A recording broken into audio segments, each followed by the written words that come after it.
Me ollaan päiväkoti Honkasuolla. Honkasuo on uusi asuinalue, joka on täällä Malminkartanon Täytemäen takana.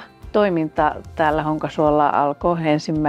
elokuuta. Tämä päiväkoti on suunniteltu 140 lapselle. Henkilökuntaa on 24.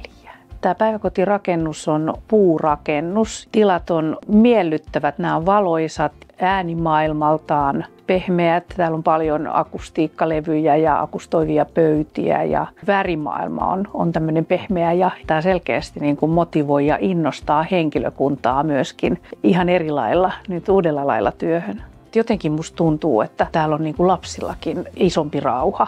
Kun rupesin rekrytoimaan lisää henkilökuntaa tähän taloon, niin huomasin, että uusi talo kyllä kiinnostaa ja innostaa. Uskon, että se on niin kuin tavallaan myyntivaltti myöskin. Ja palaute vanhemmiltakin on ollut ihan kivaa kuultavaa.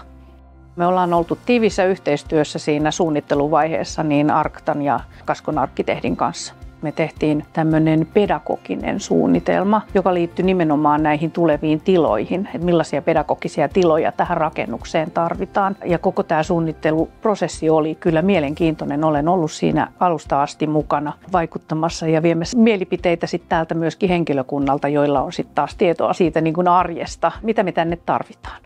Päiväkodista käydään paljon retkillä ja tässä on kyllä lähimaasto juurikin semmoinen, joka innostaa lähtemään. Toisaalta tämä on myöskin minusta kauhean kivalla paikalla siitä syystä, että tämä on niin kuin talo keskellä kylää. Että Honkasuo tuntuu ikään kuin rakentuneen tähän tämän päiväkoti Honkasuon ympärille.